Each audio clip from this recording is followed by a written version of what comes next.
the senator, while indoctrinated, could not explain his toxicity.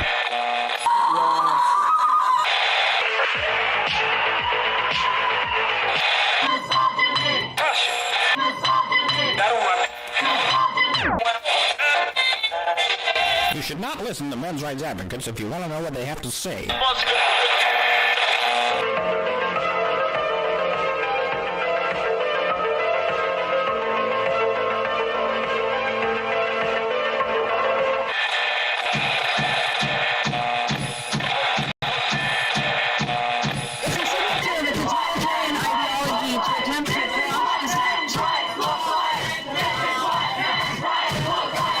Let's begin it.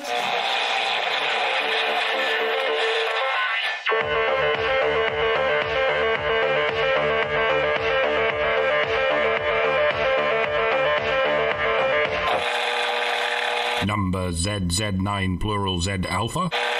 Number ZZ9.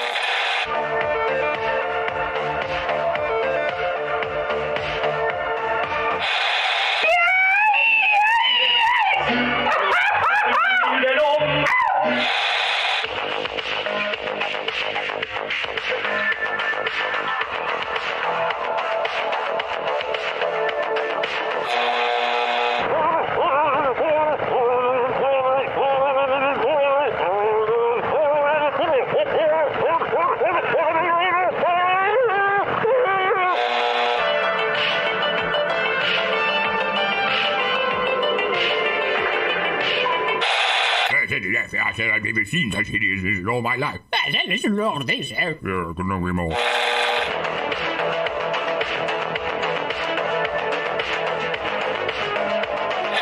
Like a furry torpedo to the jugular.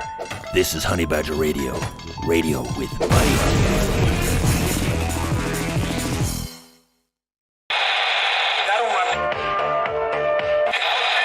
But the senator, while indoctrinated, could not explain his toxicity.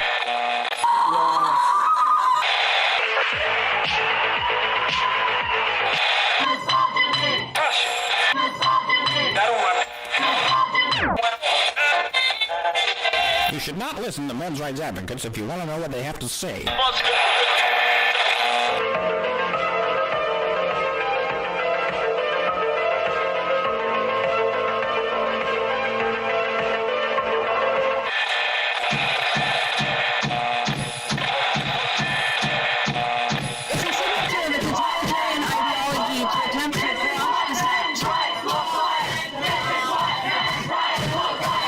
Let's begin it.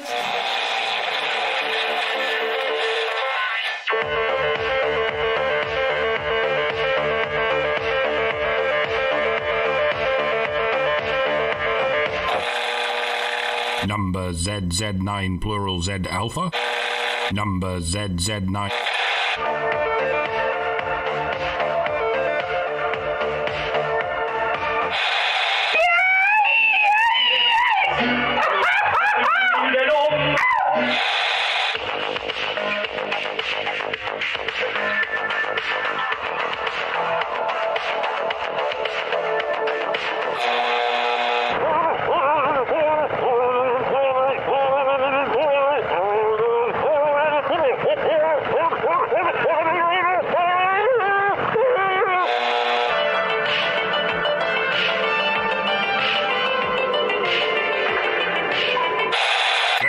I said I've never seen such hideousness in all my life. Listen to all this, sir. Yeah, couldn't agree more.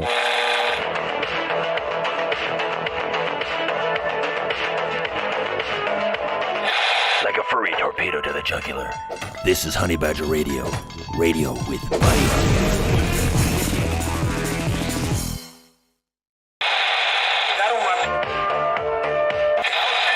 But the senator, while indoctrinated, could not explain his toxicity.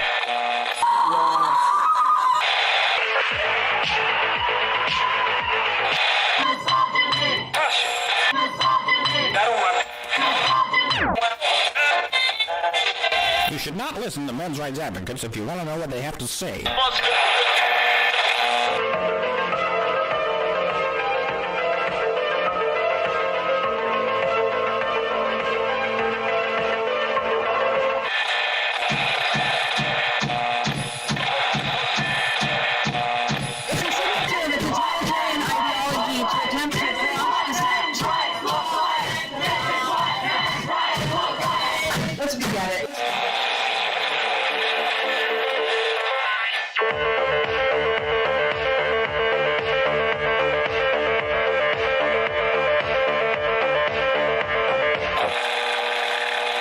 Number ZZ9 plural Z alpha. Number ZZ9.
And we get paid for it. Well, I collectively say we, because we're the ones sticking our necks out. We're the ones actually saying the unpopular things that everyone seems, well, not everyone, but a lot of people seem to agree with. But they're afraid.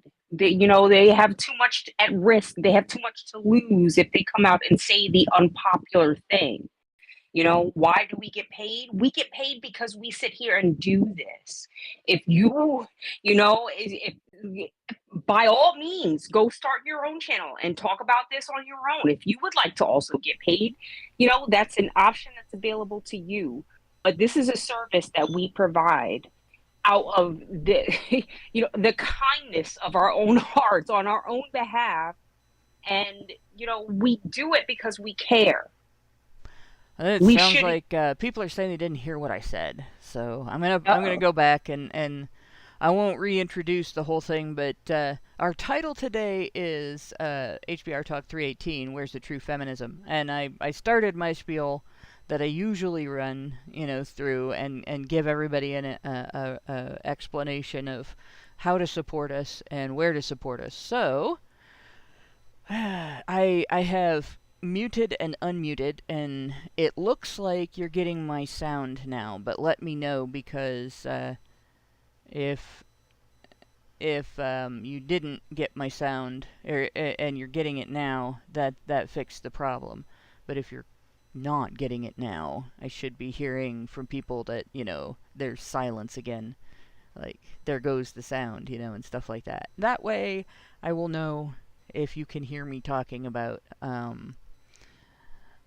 okay, they hear two people now. Good. All right. So, what Lauren was responding to was me pointing out that things have changed for me.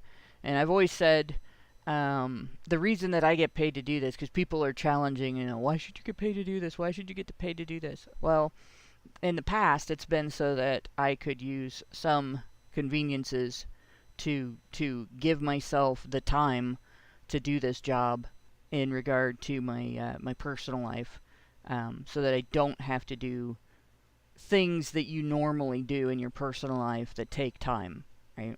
Because I usually dedicate between 10 and 30 hours a week to this, depending on research. Lately, it's been a lot more because of what I've been researching, and it's mostly just trying to remember what I learned when I did my further reading outside of history class in school, because they really didn't teach much about this, and I wanted to know. And then trying to track down things on the internet that contain that information. Because a lot of, when I was in school, it was all in the library. There was no Google when I was in school. The internet was, you directly dial up somebody else's computer, and you converse back and forth on bulletin boards or Usenet and stuff like that. There was no World Wide Web, because I'm old, right? So there's that. But in the Biden administration, in the Biden economy, it's changed. I get paid to do this because if I didn't get paid to do this, I would have to be working a lot of overtime that would pretty much take up all of the time that I have to do this. So literally, I'm getting paid to do a job that I'm doing as a second job instead of doing more work at the job I'm at, or picking up a different second job. And if that wasn't the case, I would not be able to do HBR talk. There would be somebody else maybe doing it, but it wouldn't be me. So there you go. Just for the record. So I talked about feedthebadger.com because we always start with that. But I want to point out, we've seen individual after individual bumped from Patreon, kicked off of Patreon for politically incorrect speech. And yes, Stinky, I am a Gen Xer. I'm 53 right now.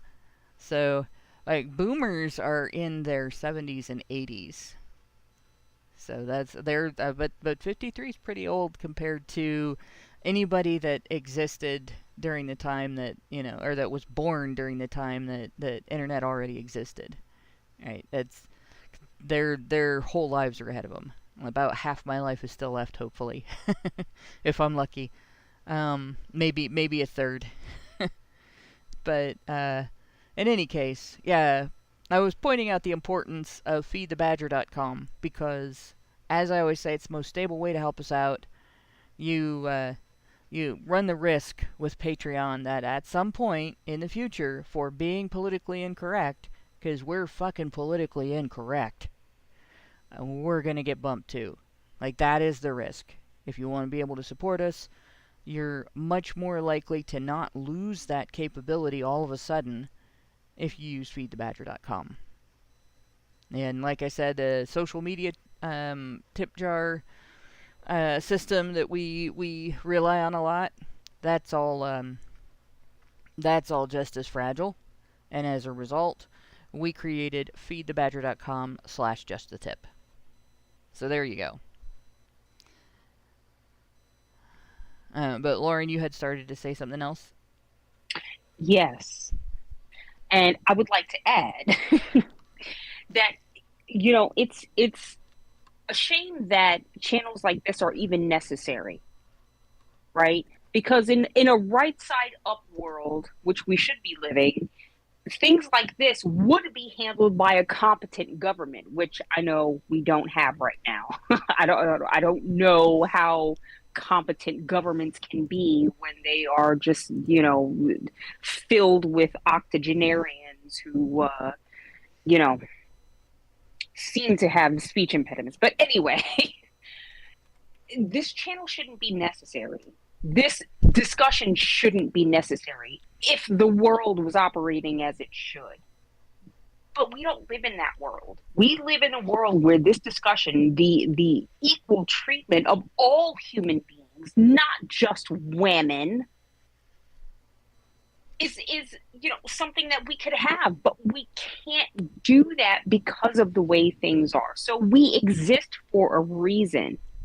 And for those of you who support us, we thank you heartily. We really do, from the bottom of our hearts.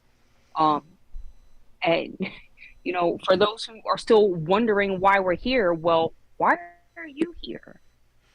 Yeah, that's a good question. So that's all I had to say. Yeah, and I'm doing this because I feel like it's important for people to understand the history behind the issues. So, and I hope other people understand why I think it's important. Because we're being told that men owe women deference in terms of human rights issues and equality issues. And the reason that men supposedly owe women deference is because men oppressed women throughout history, even though women are totally equally capable as men. And there's no reason why women shouldn't have been able to rise up at any point in time and put a stop to that. That for centuries, men oppressed women until compassion for women was invented in the 20th century, right? That seems to be our narrative that we're stuck with from feminists. But history shows a different picture. And it's vital in the fight against infringements on men's human rights to understand that even that lousy excuse, which it is a lousy excuse, these people in history did this bad thing, therefore for the rest of the future, people who have demographic in common with them must be punished, is a stupid argument all around for every demographic. But it's not true either. If it's a lie, the argument is moot. Doesn't matter whether it's stupid or not. It's false. False comes before stupid. And that's what I wanted to prove with this history. So, hence the research, hence the hours put in, hence all of the work being done. And I'm going to turn this into a video as well. The timeline and the highlights of what we've been discussing, the basic information, because I really do feel like this is important information for people to understand when they're talking about voting rights and so on. And Tom, how does it feel to have lived through attempted assassinations of 3 presidents, one of which obviously was successful? Because that has to be surreal. Then Tom just mentioned in the Packard Excellence just mentioned in the chat, I came in when all the Kennedys were alive. I remember both assassinations. Yeah. So he's seen a presidential assassination. He's seen another assassination of a high-ranking official. He's seen the attempted assassination of Ronald Reagan back in the day. And he's seen the recent assassination attempt, which I'm going to bring up to in my spiel before we get into this. So this is this guy who's seen a lot. Like, I can't imagine, like, seeing it hit me the other day that Gen X has seen 2 ridiculous attempted assassinations, but the boomers that are still alive can remember 3. And all 3 of them have one thing in common, by the way. They weren't all Republicans. They weren't all Democrats. And it wasn't that they were all president. It was that they were all attacking the political establishment in various ways. Now, obviously, the guy that attempted to assassinate Reagan was mentally ill and said he was trying to impress a starlet who wasn't impressed. Yeah, like someone who should be listened to. I imagine quite a bit of history there to understand. But yeah, And the situation, we're probably going to hear about a mental illness coming up. And my prediction on that is based on the fact that the guy's parents called the cops to report him missing on a Saturday after he was not home for a few hours. And most people don't do that unless the individual is disabled in some way or another and shouldn't be out alone on their own. So there's something screwy about that, and my suspicion, just from because of how my regular profession is, would be that it's going to come out this guy had a diagnosis that made it worrisome if he was unsupervised. But which is also consistent, by the way, with a lot of other incidents. So yeah, and there's absolutely no coincidence at all that both of his parents were mental health professionals. Yeah. No coincidence there.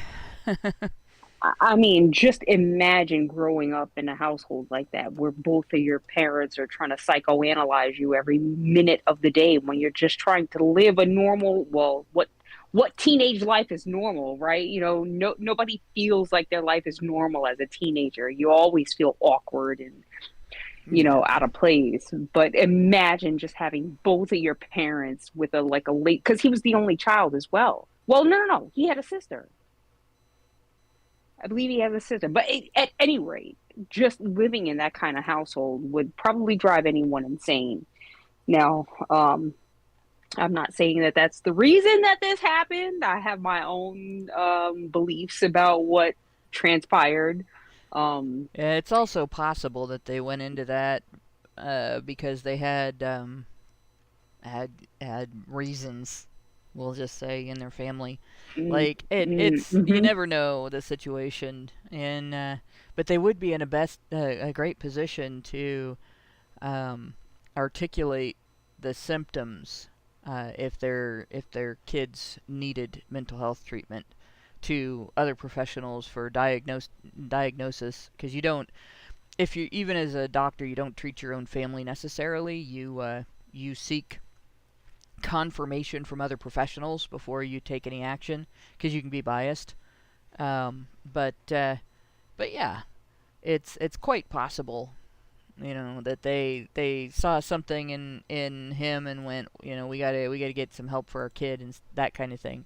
So it's, again, this is just speculation, but that would make that call make sense really fast. So, but yeah, all three situations were a president or presidential candidate who had been a president, who was challenging the establishment, you know, or threatening to challenge the establishment. And I mean, we've seen that quite a bit here. Not that Trump isn't economic establishment, because I think he is. Like, he's big business, right? But it's still, there's something that the establishment is scared of, and you've seen them go after him like an immune system going after a virus. So it's really interesting seeing the pattern. Somebody challenges the establishment too much, the establishment tries to kill them. And we don't necessarily know how, you know, like how connected it is, but we do know that the rhetoric that we've heard over the last 10 years in regard to this challenge to the establishment has been a contributing factor. And it was in the Reagan situation too. There's a reason why the shooter thought that Jodie Foster would be impressed. Because he thought that it was normal to hate Reagan, and that it would be impressive if he was the guy that took him out. Right? So, yeah. There's not a rational denial that rhetoric plays a role in this. Right? Kennedy was controversial too. People don't realize that. A lot of people think he was universally loved. Nope, he was controversial. There were people that were afraid of him because he was challenging the establishment. So, yeah. I'm still in the same position I was before. I don't like everything about Trump. I don't hate everything about Trump. Therefore, both sides accuse me of some sort of derangement syndrome, and I'm still going to vote for him. There you go. But in any case, yeah. So all of that goes back to the thing about social media platforms, which I was also going to point out today before we get started. I will remind everybody, we do have the same risk involved in our social media platforms. Like, I've been locked and throttled and shadow banned and I don't know, thrown in the old Pacific Sea multiple times on social media for saying things that later turned out to be 100% true, right? Last night is an interesting example of why it's important. So I'm going to harken back really quick to the whole QAnon thing. When that guy came onto the scene on Twitter, I looked at his posts and I'm like, that guy is melodramatic as hell.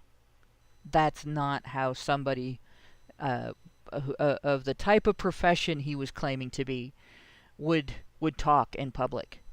Like, I know some people who did jobs like that.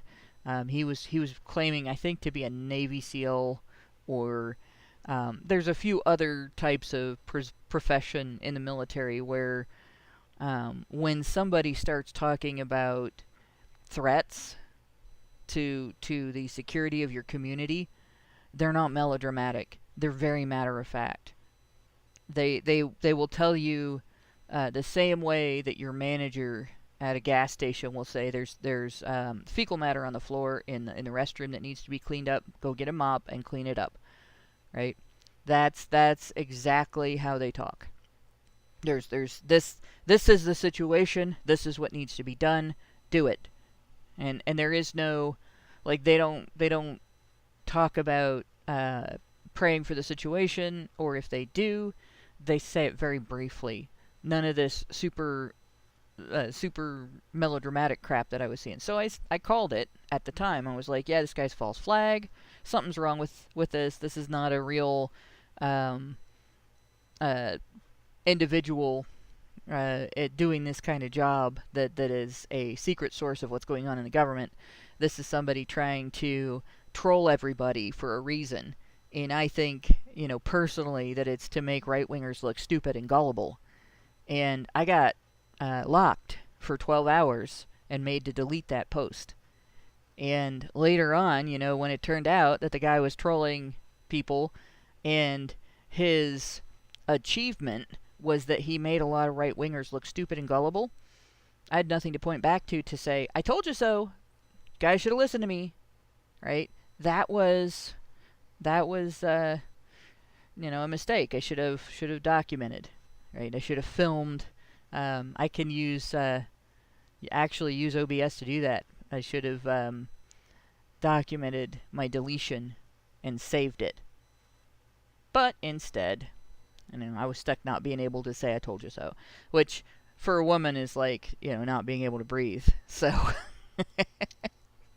but in the meantime, I've watched this kind of stuff happen over and over again, where somebody comes out, information is made public that is controversial, questionable, or shows something is seriously wrong, something's going on that needs attention paid to it, and some account will show up and start spouting conspiracy theories that are just believable enough that a lot of people won't look into them, check the facts, and they'll start repeating them.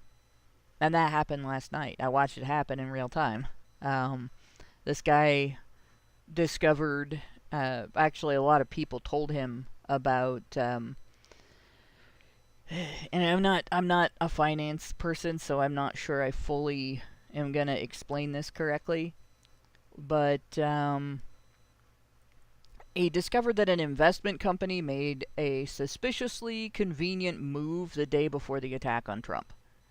And that suspiciously convenient move would have either saved them a lot of money or made them a lot of money if all of a sudden something associated with Trump got devalued a lot by an event, right? And that was kind of weird. And then they undid the thing that they did. They basically deleted it or removed it. And that's kind of weird, right? That's one of those things you go, wow, that's interesting. But there isn't really a conclusion specifically from that, because that's not enough information to draw a conclusion on. Well, then another account immediately began posting these unverified claims about a previous administration's possible involvement. And the only thing that he supported it with was more claims. And people were running with that narrative right away. Oh, this was done by Bush and Cheney. Bush and Cheney made this happen.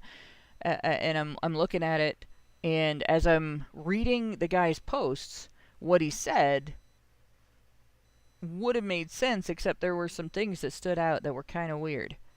And it was starting to look like the conspiracy wall with the little, cards and images and strings and all that stuff, right? Starting to look like that meme.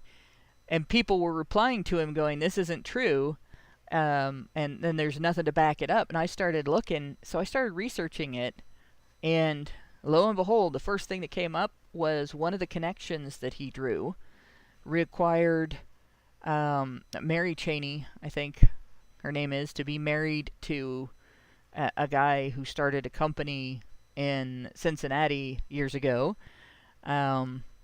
who isn't associated with the company he's supposed to be associated with in order for this connection to be real. The company doesn't exist anymore and isn't associated with the company that made the suspiciously convenient move. And Mary Cheney's married to a woman. So I started posting everything I found, like this part of the story is not true. And that bothered me, that people were repeating that without questioning it. So I went through, and everybody I could find that was prominent, that was repeating it without checking it, I replied to them, and immediately got pushback. Oh, you're so gullible to believe all of that stuff instead of this claim that doesn't have any verifying information behind it. So I waited. I thought, you know what? I'm gonna get locked again for publishing this, or for posting this, but I didn't. But that doesn't necessarily mean that it can't happen later. The guy deleted his posts. I wasn't expecting that. I should have, but I believe they are, unless they've been removed on archive.is. It didn't finish loading before I had to stop and start doing tasks at work.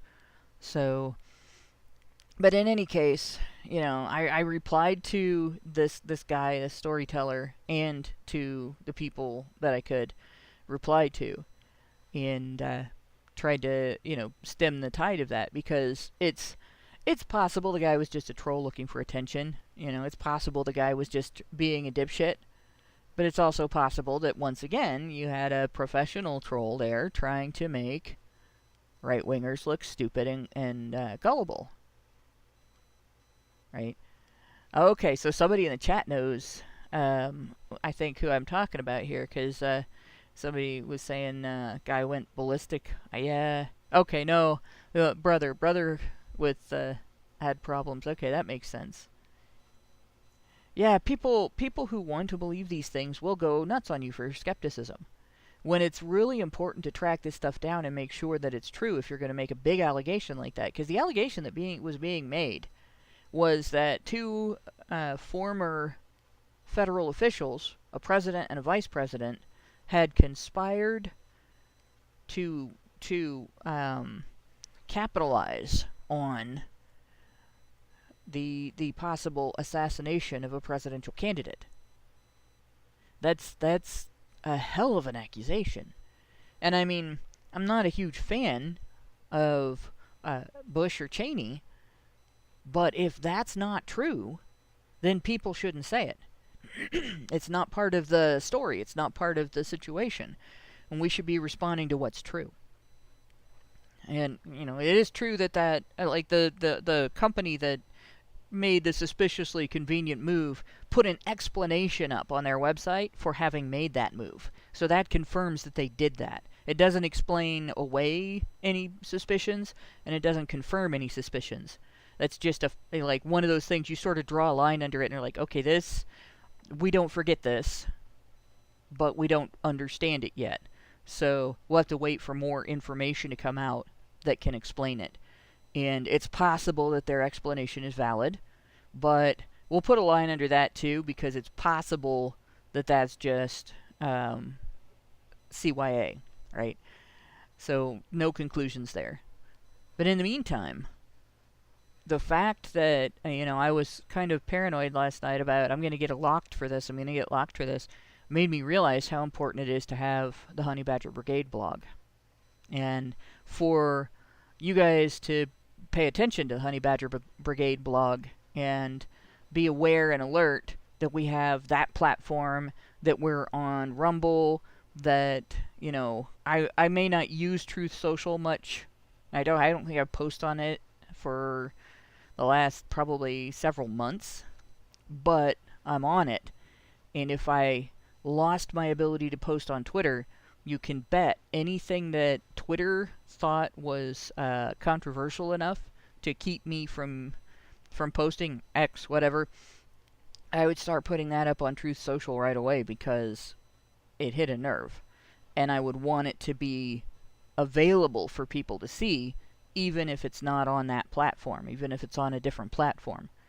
And so it's very important for us to be on multiple platforms, and to have platforms where we can trust that, we're not just going to be silenced by some idiot on a trust and safety council. So that's something that I wanted to point out about having the blog, and it's something that I wanted to get across about, keep track of what's on the blog, even though right now it's mostly just links to our shows and stuff. This is something that it's a necessary tool in case we get silenced in other places. And it's not that I expect necessarily that X is going to be a problem like that. It's just that I don't 100% trust that it won't be. Because Elon Musk is in charge there now. And he's telling everybody that's a free speech platform now. But I'm still throttled and shadow banned for saying men are human and human rights are not gendered now. So, I don't know if you guys have anything to add.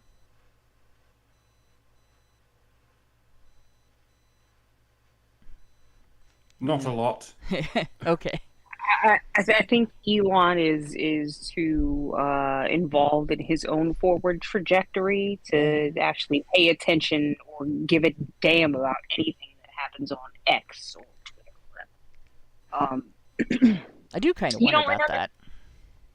I do too, because that Trust and Safety Council, as far as I'm understanding, is still in place and led by the unsavories, the literally who's. Right. So, I think he's got Twitter or X on autopilot. He's not paying attention to this shit. And, it's interesting to see who he does reply to, because he seems to be replying to a lot of people who are on the more conservative side, because that's where he's politically leaning, But there are issues that are brought up to him about the way that Twitter, or I keep calling it Twitter, I can't call it X. X is just stupid. Sorry. But he doesn't really seem to respond to or care much about those things. Yeah, and in the middle of an election season, when we are so close to November, he again, like I said, he's got so many other things to care about. This is the last of his priorities, I would think, other than the fact that he's able to get on there and express himself freely. I think he does enjoy that bit of it, which of course who wasn't, like it's his toy and he gets to play with it. Yeah. But as far as the day-to-day, operations of the business goes, I think he is just a little too far detached from that because that's not his main focus. Right. And that is another reason why it's important for us to maintain alternative platforms, because we don't know, no matter what somebody's intentions are, no matter what somebody's promises are, no matter any of that, we don't know that any, I guess, mainstream thing is going to be a good place to talk. And you'll always be able to talk. If I post something on the Honey Badger Brigade blog, right? Say I write an article about something and I post it there, you can challenge everything in that argument. You can post links in the chat. You can argue. You can bring things up. You can say, I think you're an idiot. Like, you can even call me names, and that's not going to get deleted. As long as you don't say something that advocates for violence or something like that, where we aren't going to let anybody do that, right? And it is fair. The closest to that line we've gotten is predicting that something will result in violence, and expressing fear that something will result in violence, which we have one post that does that, and turned out to be right shortly thereafter. So that kind of predicted the rioting that took place in the country, and the response of people to that rioting, that people started defending themselves and stuff. But it's not a statement of justification for any of it. And that's as far as you can go with describing violence on the site. You can talk about it, you can postulate about it, you can predict, this can result in that, and you can express concerns about it. But the one limit that we would have is if your content is illegal, or your comment, contains this violence should happen statements, or we're going to do this violence statements, then those are going bye-bye. But everything else is pretty much fair game, right? You can call me a motherfucking asshole, and I will leave your comment right there for everybody to see. You can even, post a whole... We've had people post almost a whole frickin' article in response in the comment sections trying to take down things we've said. And it's fair to debate those things. It's really important. It's vital, in fact. Because if we make a mistake and people run with it, it can destroy the movement. Any publication from the movement has that risk. So it's vital. But again, that's just, I wanted to point that out because that happened last night, and it was something that really threw me, that how fast people just adopted that narrative and just started running with it. Did you learn nothing from QAnon? Did you learn nothing from finding out that guy actually was a false flag? And that bothers the hell out of me.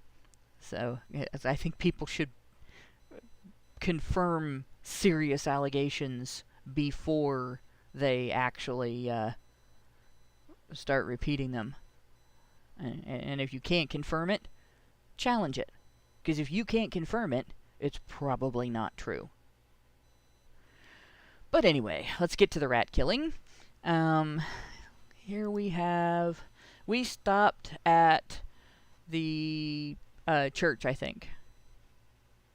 I don't know if you guys are watching yeah, it says 2 watching. Good. Okay. So we stopped at the subordinate position in the church, I'm pretty sure. Maybe the different code of morals, actually. Because I think I remember reading that, and And the statement about Jehovah. I wish I can't find a place to click to get rid of that stupid little box. Trying not to have text selected. There we go. So, we're almost through here.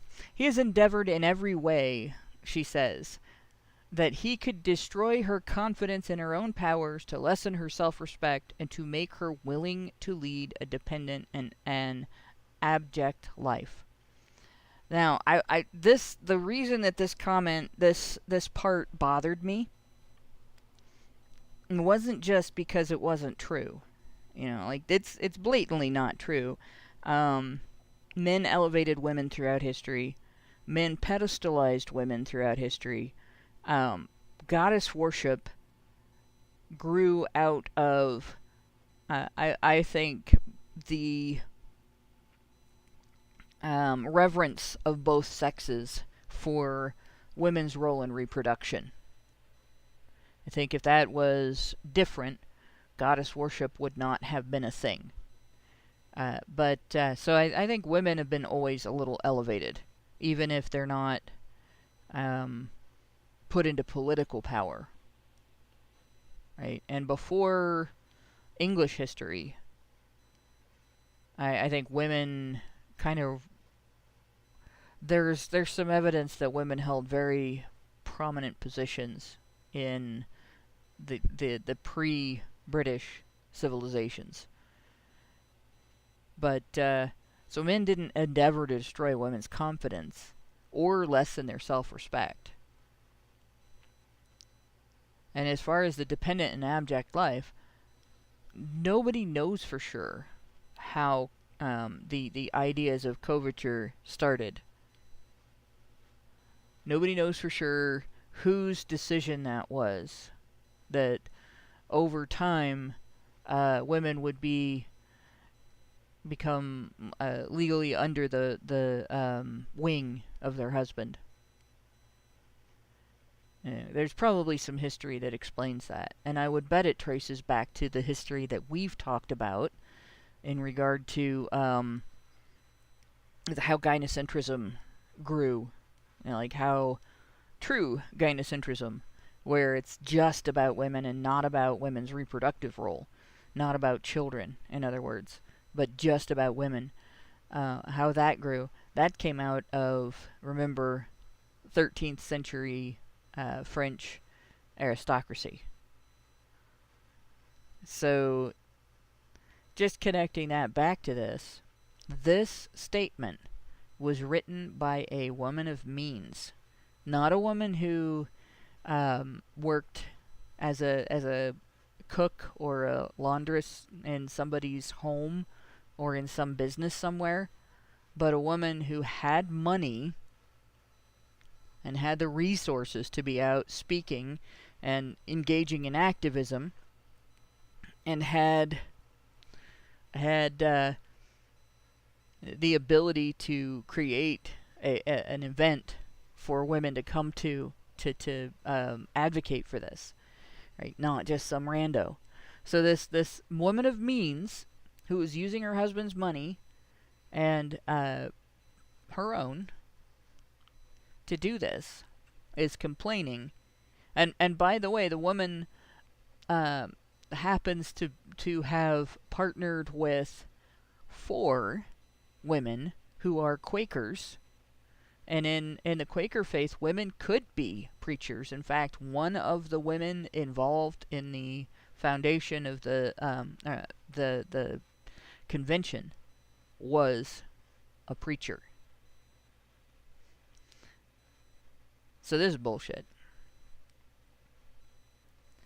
And then we have, now, in view of this entire disenfranchisement of one half of the people of the country, they finally get to the point. Right? After all these complaints about men, we have, just in the last 2, they finally get to the point. In view of the unjust laws above mentioned, and because women do feel themselves aggrieved, oppressed, and fraudulently deprived of their most sacred rights, we insist that they have immediate admission to all the rights and privileges which belong to them as citizens of the United States.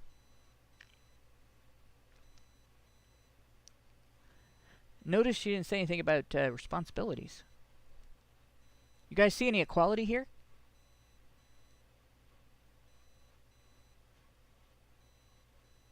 I'm sorry, was that on the menu? I thought it was all about gimme, women's gibbs. I want, please, can I have? Yeah. Rights and responsibilities. What the, ew. Rights and responsibilities give women the ick, Hannah. They can't handle that. I'm glad she mentioned privileges. That's kind of interesting. The rights and the privileges. And, well, you know, even though she maybe mistakenly acknowledges that you know, responsibilities come along with those rights, it doesn't mean that she actually has any intention on, you know, trying to preserve those rights on her behalf or the behalf of women. No, they just want that first nice fluffy bit where they get to do stuff and have stuff. Yeah. Yeah, and have stuff. And well, actually, yes, and have stuff and not have to do stuff to have stuff. Yep. That's like women in a fucking nutshell. They want it. They want you to give it to them without them having to lift a fucking finger. And it's interesting because they fought for this, right? They advocated for this. They went around, they campaigned for this. But nowhere did they campaign to, if women are supposed to be equally responsible, at no point did they ever suggest that that should extend to the responsibility for one's family. You know, like the husband would still be the head of the household. The husband would still have to pay all the bills. The husband would have to be the one that got treated as, you know, the at-fault person in a divorce, even if the wife cheated, even if the wife abused him in other ways, because cheating is abuse, in my opinion. But yeah, you know, she could have all the rights. You know, he couldn't tell her what to do with her money. He couldn't administrate her money. He couldn't stop her from borrowing money. You know, he couldn't stop her from borrowing money on their home, if it's in both of their names, or on property that she owned, even if it was the property that their kids relied on as a place to live. But yeah, he would still have to pay all the bills, and if they got divorced, he would have to pay her alimony and child support. None of that was challenged by these women. None. The only thing that was challenged was any limitations on a woman's choices and behaviors. No limitations on a man's obligations, which were the reason for those limitations on women's choices. And then she goes on, in entering upon the great work before us, we anticipate no small amount of misconception, misrepresentation, and ridicule, but we shall use every instrumentality within our power to effect our object. We shall employ agents, circulate tracts, petition the state and national legislatures. So you mean you're going to ask men for your voting rights? And endeavor to enlist the pulpit and the press on our behalf. So the people you just said hate women. We hope this convention will be followed by a series of conventions. It was. Embracing every part of the country. Firmly relying upon the final triumph of the right and true, we do this day affix our signatures to this declaration. And then the bunch of them signed it. So they predicted pushback, and pushback there was. Of course, if you ask feminists, they will tell you that historically men opposed women's voting rights and kept women from getting the vote for decades after women started fighting for it. But is that true? So we have some more to look at here. This report is called Never a Fight of Women Against Man. What textbooks don't say about women's suffrage. Okay. I'm in. So just to to point out, like, the first thing that she did was, in that statement, was kind of poison the water that, we're going to get pushback, people are going to make fun of us, we're going to have misconceptions, if you disagree with us, you're wrong, right? And then she admitted that they were going to have to appeal to men for their voting rights after she'd just spent the whole paper demonizing men. Like, these guys are monsters! Let's go ask them for help. Yeah, how's that rake that you stepped on? How's that feel? Like, seriously. So, suffrage leader Alice Stone Blackwell wrote in 1914 that the struggle has never been a fight of women against men, but always of broad-minded men and women on one side against narrow-minded men and women on the other. See how she framed that? She couldn't gender it, so she made it out that the women on our side, the men and women on our side are smarter and wiser and more forward thinking. Yeah, no, those other guys, they're dumb. Yep, bunch of rednecks. Yeah. Flyover states. Oh wait, that's today. They're doing the same thing today, aren't they? Yeah, absolutely. Yeah. Absolutely. Carrie Chapman Cat agreed. I almost said Carrie Chapman Chat. Agreed. Writing that the enemy of suffrage was not men, but resistance to change. Where have we heard that? They are not willing to become one with the Borg. Resistance to change. Okay, so sometimes it's good to be resistance to change. Like, you get on a jet to fly over from maybe the U.S. to Europe or from Europe to the U.S., and as you're in the sky, you suddenly discover there's smoke.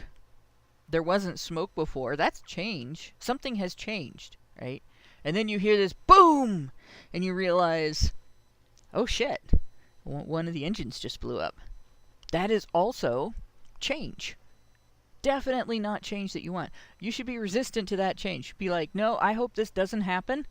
Even if there's nothing you can do about it, you'd be like, oh, maybe I'll pray that this doesn't happen. Anything that you can reach for and grasp for to have that not happen while you're in a jet. I don't like that change, right? So just saying you're resistant to change is stupid. It's a stupid argument because some change can be bad. And if the only argument against your resistance to change is that, well, look at you, you're just resistant to change. Well, yeah, I'm resistant to that change. Okay? Like, it's not the same as if you're on that jet and the stewardess comes in and says, we're going to upgrade you from the seat you're in to first class because this leg on the bottom of the seat, we just figured out it's something wrong with it and we don't want anything to happen to you. So, but we don't have another seat and we're not going to charge you for first class. So you just got to go sit in first class. Oh no, poor me. I'm resistant. No, that's not going to happen. You're going to go sit in first class because you're not resistant to change, right? You're resistant to things that are bad for you, and they might involve change. It's a fallacy to argue that you're just resistant to change because you don't like something that has issues. How many students are aware that suffragettes did not see the campaign as a fight of women against men?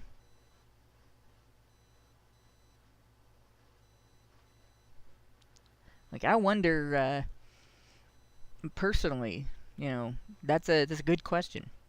15 widely used college textbooks on American history were examined, and not one makes this clear.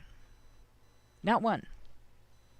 Nor do these textbooks include Susan B. Anthony's statements that women's suffrage laws probably never would have passed if it had been up to women to vote on them. And that men were actually more progressive about women's suffrage than women were. Stated in 1902. That's particularly interesting to me. Right? Why would so many men want women to vote? If misogyny was the way of the time, if men were oppressing women because they thought women were inferior, why would they want women to vote? Right. Well, I mean, to ask the question is to answer it, and it's because it wasn't that way, and it's just like what the sentence was asking before about how many college students were aware of it. Well, they're probably off doing their own thing, living their own life, not even thinking about this, as most people are, as charged politically as our society is right now.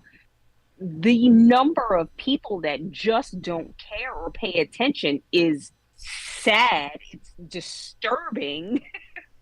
It's astonishing, but that's just the reality of things. Most people aren't that tuned in. They've got their own shit going on, But yeah, no, it's never been the case that men have wanted to keep women down.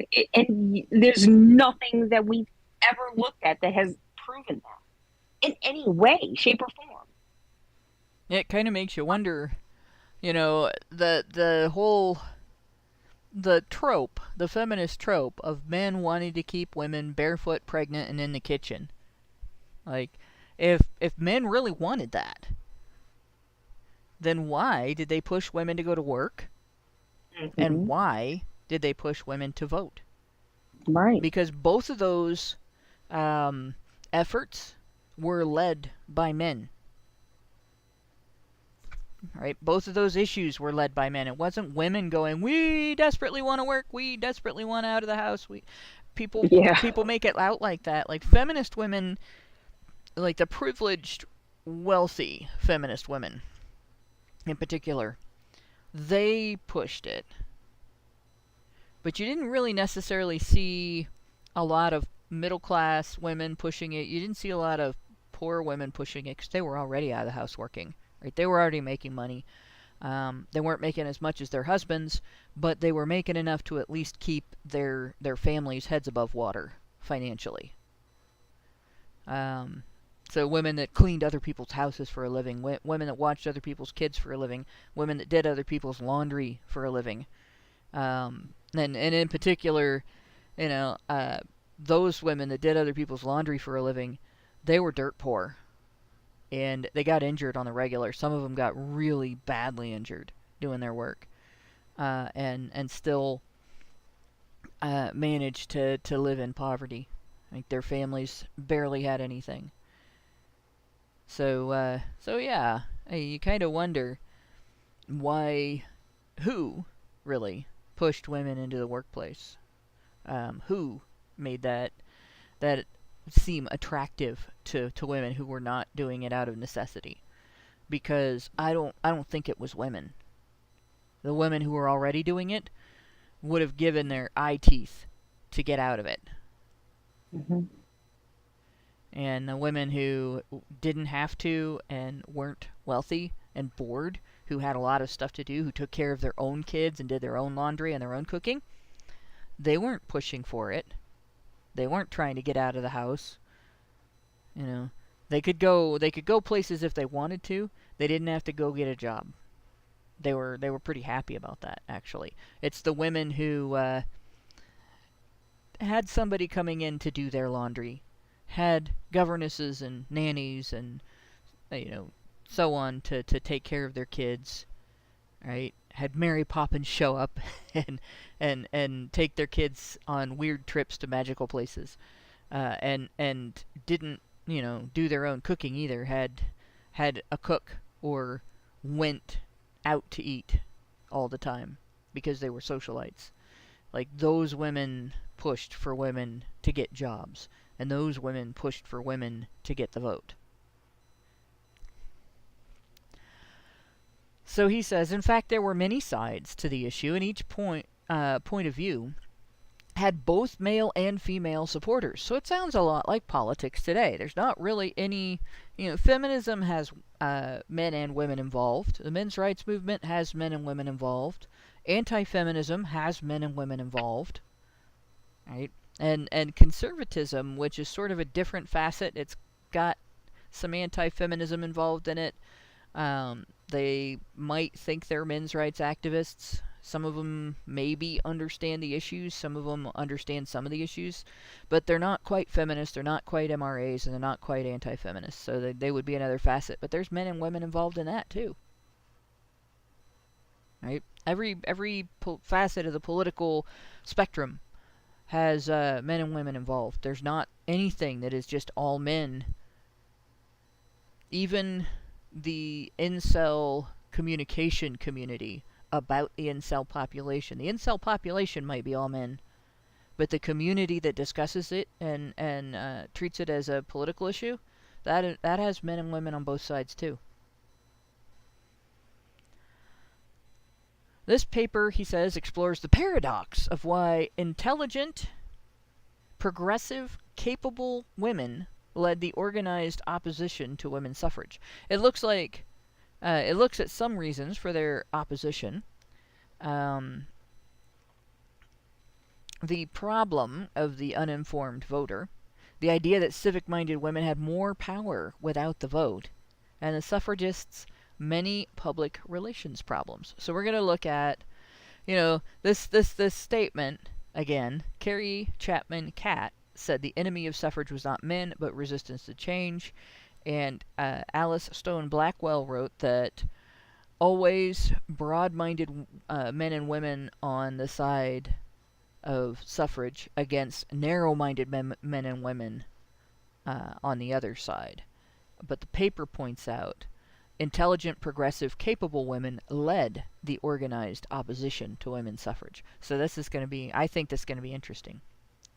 Finally, it explores the origin of the usual women versus men view of the suffrage struggle and suggests change in how this phase of history is taught. So he starts with women's opposition to suffrage. Oh yeah, Packard, excellent. Women's work injuries, not counting working women getting assaulted by their coworkers. So, men and women have been, sexual harassment is a real thing. It's happened to both sexes in the workplace and everything. But it's interesting how as soon as women started getting paid awards in court for complaining about it, the incidents went up significantly. And all of a sudden, there were women experiencing harassment like nobody's business. Something I'll probably have to look into in the future. How did making it something you could sue for and get big money instead of just get the employer held accountable or the coworker held accountable when somebody engages in inappropriate behavior like that, regardless of the sex of the worker and regardless of the sex of the person who is harassing them. Like that change, I think, encouraged a lot of false allegations, in my opinion. But in any case, going on, women's opposition was an embarrassing problem that plagued the suffrage movement from the Seneca Falls Convention in 1848 to the ratification of the 19th Amendment in 1920. Despite one textbook's claim that the Seneca Falls reformers spoke for all American women, they always do that, don't they? We speak for all women! And then when you oppose them, well, we didn't mean you. Oh, yeah, Packard, I forgot. I wasn't even thinking about myself. Not I forgot that it happened, but I forgot to consider myself. Yeah, I was injured in the workplace in 2019 because a female colleague assaulted me. It wasn't sexual. It was pretty violent, actually. And it was over something stupid. Really. I can't explain any further because it's a medical environment. But if you understood the facts, the situation, it would be embarrassing to consider what this woman did and why. It just, what can I compare it to?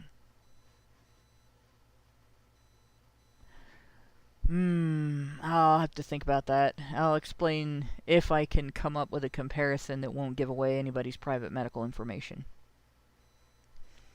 So, anyway.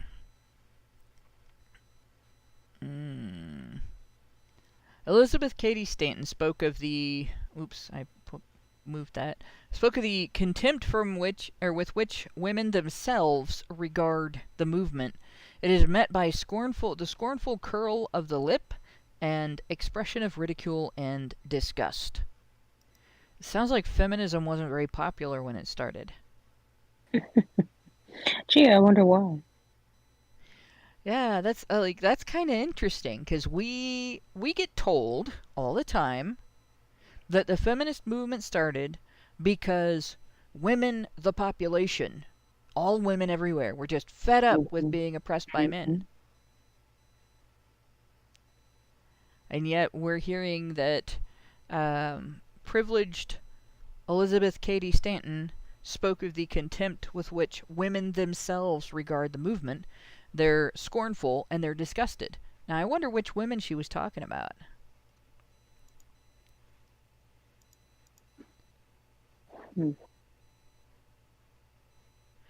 Women's support gradually increased nationwide, but even at the time of the final victory in 1920, suffrage leader Carrie Chapman Catt estimated in a letter that only about a third of women supported suffrage. 1/3 opposed it, and 1/3 didn't care. So 1/3 of women were completely indifferent to whether or not they voted, and feminists claimed to speak for them, and 1/3 of women opposed getting voting rights, and feminists claimed to speak for them too. And I would like to know how many women they polled when they made that, when they came up with those numbers. 1/3, 1/3, 1/3. Yeah, it might have been. It might have been even more women that either opposed or were indifferent. Or didn't. Yeah, I would agree with that. Yeah, especially just from the standpoint of a woman who has lived in modern times in a situation of economic distress. I wouldn't say our family was in abject poverty, because we always had food, and but with both of us working and everything, our basic needs were met by our income, right? But it was a lot of work bringing those resources in. We worked very hard for very little, both of us, for years, and I wouldn't have had time to consider that a group of women was advocating in my family's name a bunch of stuff that was an attack on my husband, if it wasn't for the fact that we also had to help a friend's family over and over again, one friend after another, through legal battles where the system was attacking the husband or another family member that was a man or a boy on the basis of his sex because of feminist lobbied law. That's the only reason that I actually became aware of the systemic issues. Right. And imagine women back in these days, right, where you actually there was no McDonald's, right?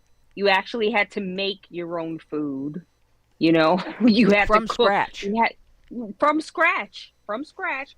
You had to cook. You had to clean. You didn't have all these machines that did all that shit for you. There were no microwaves. No. You know what I mean? and there was none of that. So women back in those days, their minds were occupied with the maintenance of the house, right? They didn't have time to give a damn about, politics. That was in the natural order of things. I'm sorry, maybe that's in my view, in the natural order of things, the person who is providing the finance for the home, if that's both of you, then fine. That is where, the decisions about politics and how we're going to use this right that we have, or privilege, or whatever, to vote. This is the direction that we're going to go in, because our family is eating very well right now, and we would like for this to, prosper. So we don't want to vote for the guy that doesn't share our political values. At best, it might have been a discussion over the dinner table. Yeah. But it just, women back then did not care. They didn't have the capacity to do that. I mean, and we say all of that, and this is on top of having to care for themselves as women. Yeah, they still had menstrual cycles every month, you know what I mean? Which must have been horrific to deal with back in the days. But, there was so much that women had to do because they had responsibilities. Big ones. Yes. Back in the day, all right, if your children got sick, you might take them to a doctor, but even if you couldn't get a doctor, or the doctor might come to your house, but they didn't go convalesce in the hospital unless they were dying. And even if they were dying, sometimes they didn't go convalesce in the hospital. You provided 24/7 care. You were the one sitting next to the bedside and spooning soup or water into their mouths if they couldn't drink and eat, and changing compresses and trying to bring their fever to a safe level, and so on. Like, that was, women just did that. Women, and it was normal. It wasn't adversity. It was normal. And on top of that, you had, people don't understand how intricate housekeeping was 100 years ago. Even 40 years ago, it was much more intricate than it is now. Because people buy boxed mixes for everything. People buy ready-made food and put it on the table. People who don't do that are healthier, right? I still have to go get raw ingredients and cook, because we're allergic to too many things in our household to go by. You have to read the list of ingredients on the side of the box for everything if you want to get boxed food. Everything. You'd be amazed. Like, I can't even go to the grocery store and buy a pie. All right? Because in our house, we have a food allergy to sweet peas. And up until recently, I say recently meaning the last 4 or 5 years, 5 or 6 years, somewhere in there, you could just go out and buy a pie, and there would be, for the most part, you just avoided stuff that had any of the spices. There's some spices we have food allergies to, right? And they're not deadly food allergies. Your body detects this in the stomach and goes, okay, no, and gives it back. So it's that kind of food allergy, right? But pea protein is now being put into baked goods for some unknown reason. Sweet pea protein. Sounds like, urine. But so we had a pie one day, and our food allergy person gave it back, and I'm like, what the hell? So we start examining the pie. There's nothing wrong with it. It smelled fine. It looked fine. So we started reading the ingredients, and we're like, what the fuck? Why is there sweet pea protein? Why is there pea protein in this? There is no need. I've made pies from scratch, like totally from scratch, not just buy pie filling at the store in a can and put it in a ready-made pie shell, but the raw ingredients for the pie shell, make the pie crust dough, cook the pie crust dough a little bit, cut up fruit, add seasonings and sugar and stuff, and put it in that and cook it. Like that kind of from scratch. Right? You don't need pea protein. There is no part of the recipe that requires you to add that. No. Right. Well, there are, even now, because keto is the big craze, right? Right. Well, so there are products out on the market like keto tortillas, but you flip the package over and it's full of like wheat flour. And yes, it's not keto.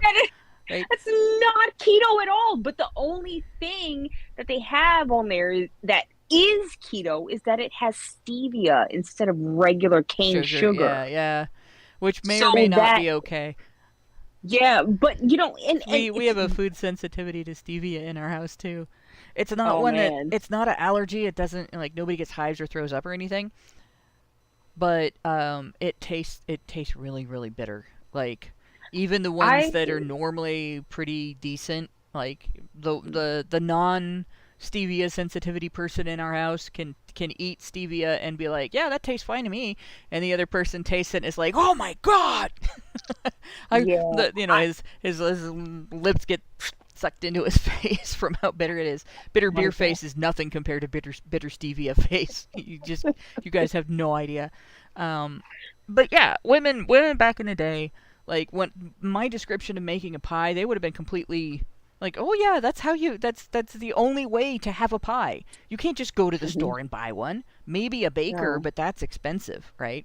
And they'd say the same thing about bread. They'd say the same thing about a pot roast. They'd say the same thing about if you were gonna have sushi, you'd make your own sushi. You didn't go to some you couldn't buy a sushi at the grocery store 10 years ago, 5 years ago, for the most part. Right. But 100 years ago, you could buy bread at the grocery store, but it was cheaper to make your own. You could buy a lot of things at the grocery store, but it was cheaper to make your own. You had your own garden out in the backyard. If you didn't live in an apartment, you grew some of your own food. Yeah. Right. Like that was typical. It wasn't a luxury. It wasn't a thing people did because they were progressive and forward thinking. It was a thing people did because they were broke and hungry. It was a necessity. Yeah, absolutely. In fact, 100 years ago, because of oh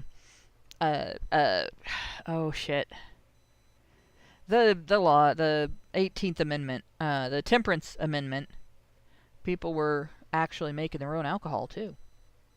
Bathtub gin, which some people died from consuming because they accidentally made the wrong kind of alcohol and didn't realize it, and drank poison basically. Ruh-roh. Yeah, bathtub. Like you look up what happened with bathtub gin, that amendment, which by the way was lobbied for by women.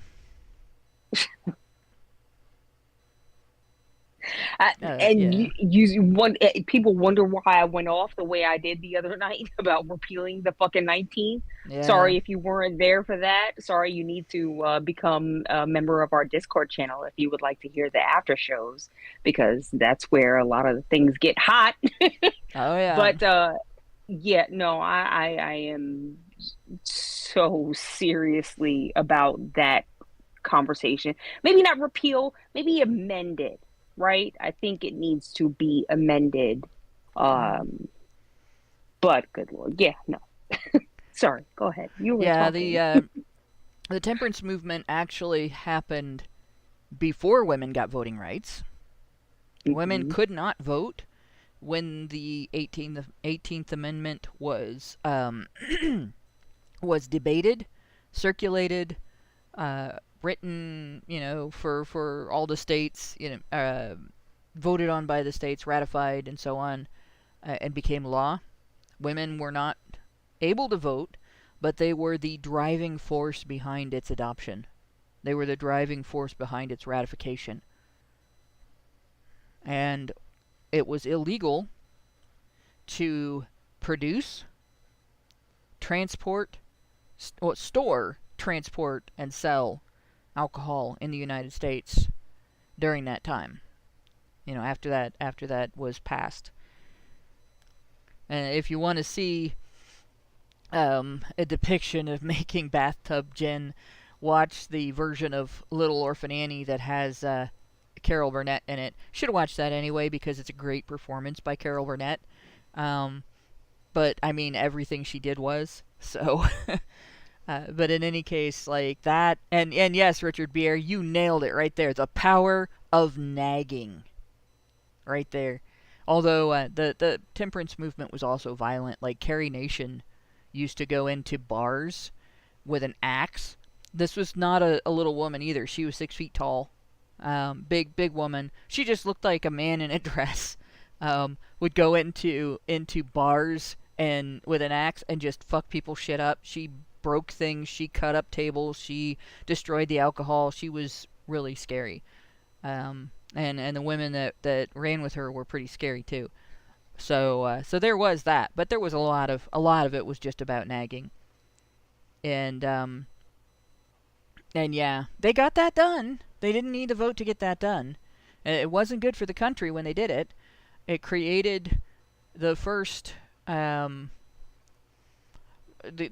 basically the first drug dealers, the organized crime around being drug dealers, the drug being alcohol, and the networks that were created because of that made organized crime. It took organized crime from being a problem in New York to a nationwide problem.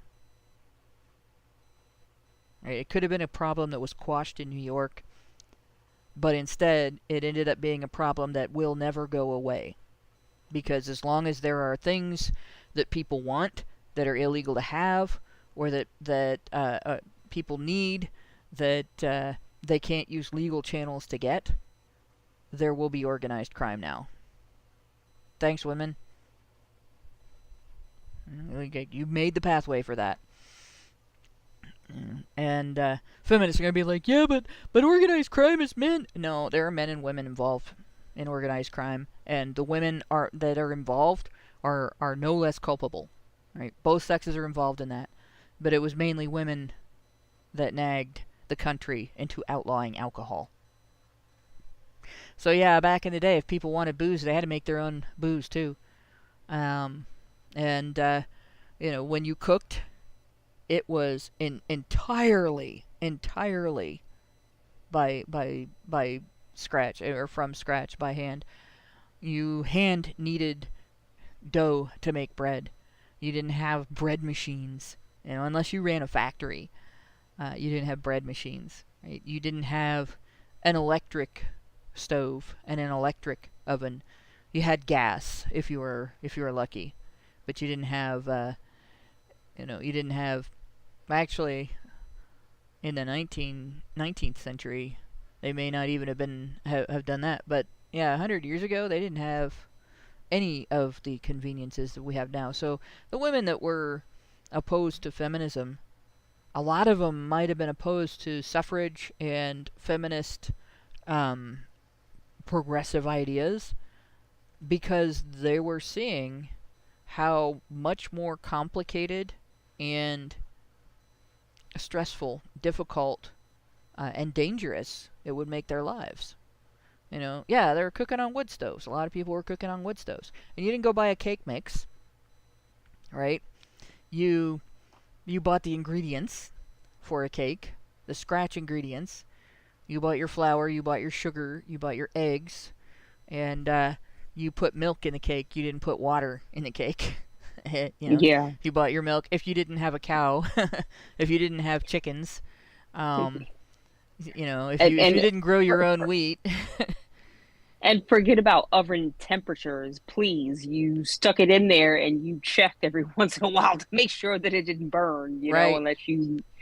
Yeah, there was no, set it to 350. Nope. There was no set to 350 degrees. There was, you put the cake in to a gas oven if you were really wealthy. I think they might have had them at that point. But you put it in wood stoves. You put it in over hot coals, or hot not coals, but I can't think of the term, wood chips that have been cut up, right? Mm-hmm. Or you put it in a pot. You put the pan in a pot that hung from a bar across the bottom of your chimney over your fireplace. Yeah. Mm-hmm. Mm-hmm. So there's a reason that food that is cooked over an open flame, with like wood chips or some kind of wood smoked flavor, it taste so much better than just, you know, I have an electric stove. I deal with it, but Yeah. it's just so much better. At least it tastes better, in my opinion. You know, when you cook like that over an open flame, you know, it's just more back to nature and the way things that we were done. You know, the things that we are kind of instinctively attracted to, you know, with our sensory and our taste buds and things like that. But well, by the 20s, gas ranges were like I'm looking at a report. This is on Weebly, so I don't know. But I'm looking at a report here that by the 1920s, this is local. Zanesville is close to here where I am, but by the 1920s, it says even many hard-pressed families had gas ranges. In Zanesville, Ohio, where 70% of homes earned less than an amount considered comfortable, 90% had a gas range, and it cites a source, Cohen, 1983, and page numbers and stuff. So it's a research paper, but so natural gas, you know, they had that, but and I don't think charcoal was the word I was looking for. I think it was just wood chips, although they might have called it that. I don't know. But when I was talking about cooking over hot coals, I was talking about actual chunks of coal, like not processed. But yeah, I would say probably at least in cities, it was pretty common to have, you know, now the phrase "now you're cooking with gas" probably is about how much easier it was to have a consistent outcome in your cooking with food when you got a gas range instead of trying to cook over, again, an oven that was like, that was also the heater for the household back in the day. Like you didn't shut it off, you didn't put the fire out in the wintertime, you kept it going all the time. And in the summertime, you suffered when you cooked. Yeah. Do you remember, because I distinctly remember the jingle from an ad campaign about switching your house over to oil or to gas. And it was "Oil heats a dinosaur. Oil heats a dinosaur." Oh my gosh. Do you remember that at all? I don't. But that sounds like... It sounds like something that would come out of the 1970s. Yeah, and that's, well, it's at least in the 80s, because I remember that distinctly. Oil heats a dinosaur. Oh my God. Yeah, and it was just a ploy to get people to switch over to gas for heating their homes. And so my dad was a steam fitter, and so he always dealt with oil. We had an oil tank in the house. Yeah. You know, and, you know, because he knew how to work on it, you know, he could fix it himself. He didn't have to go call someone to come and fix his place. You know, he did it himself. So, but that's just crazy that you mentioned that about the gas and stuff. Yeah. Yep. And those were... There were whole households that were heated before you had gas heat and before electricity existed. Every household that needed heat had a wood stove. And like, you call it a wood stove, but you could put... It was just basically an iron enclosed fireplace. Yeah. And it would... My parents used to talk about remembering their grandparents' house having those. My dad used to go stay on his grandma's farm all the time, and, you know, my mom visited my grandfather's mother.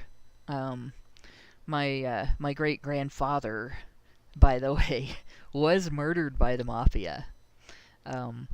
That's a whole different story. He was not a wise man, and he got himself into a very stupid situation, and you know, he was murdered by the mafia for doing something that if you understand about their culture, you don't do. But in any case, the stove, my mom's first really serious injury was she was told not to touch the wood stove because it was red. Part of it was red. And she was, defiant. You tell me what to do, I'm going to go touch that. And she learned that when somebody says don't touch that there's probably a reason, and she should listen. And that was pretty much the same sort of... I got told that story after I stuck my foot in hot coals to see if they were still hot, and got third-degree burns on my foot. So, in any case, it's like, don't feel bad, I did the same thing in defiance of my grandmother. Because women are brilliant. We all do stupid shit like that, right? Don't you tell me what to do. You can't tell me what to do. Ow! Why did you make me get hurt? Right. So yeah. Because it's always someone else's fault when it can be, So there were when he writes that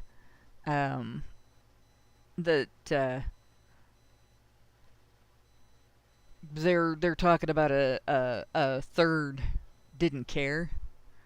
Mm-hmm. I agree. I think that it's more than that. A third didn't even have time to think about it.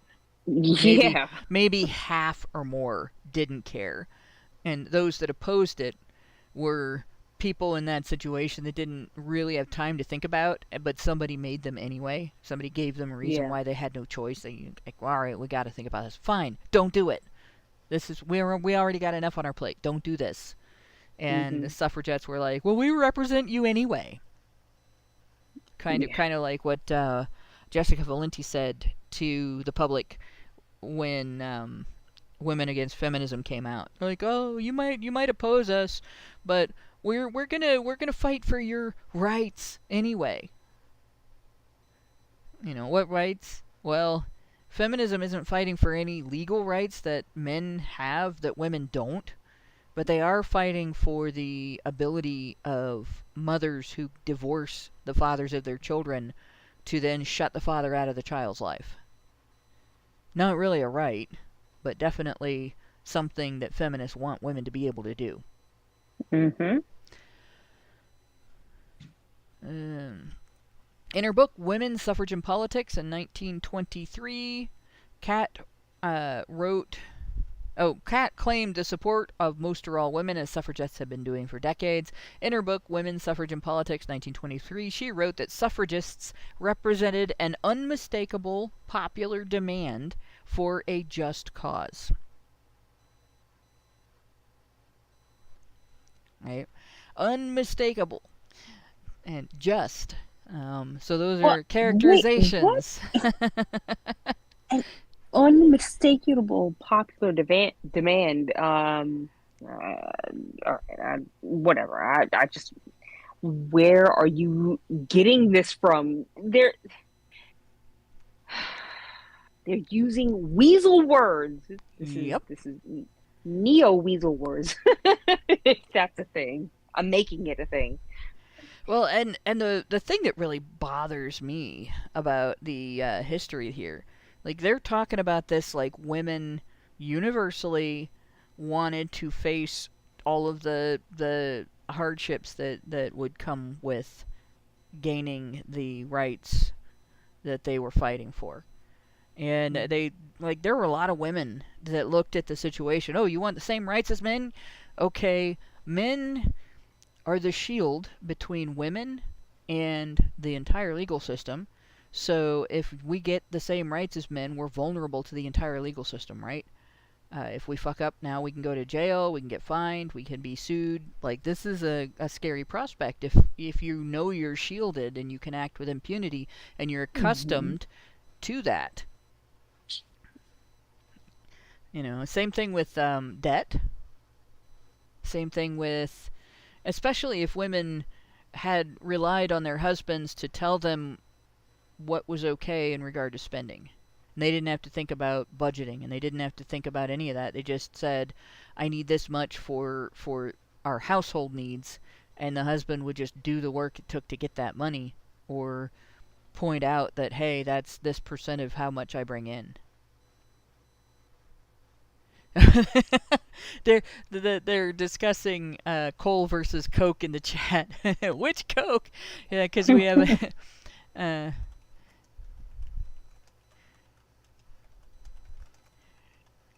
let me see if I can. So for okay, let's see if I can find Coke. Coke was a it wasn't cocaine, and it wasn't Coca-Cola. It was another substance that you burned, and I thought I could easily look up the process. It's made out of coal. Yeah, here we go. Okay. Oh, that's an AI overview. But it's probably correct, because I'm looking at the sources it drew on, and only one of them looks sus, and it's Wikipedia. But the other two are more. One of them's the National Coal Mining Museum, so I think that's pretty. Yeah. But it's made by refining coal, by heating coal or oil without air in a process called coking, that creates this porous substance that burns cleaner and better than like raw coal. Oh, that's neat. Packard has a book that tells you how to refine it by Packard. That's valuable. You should hold on to that.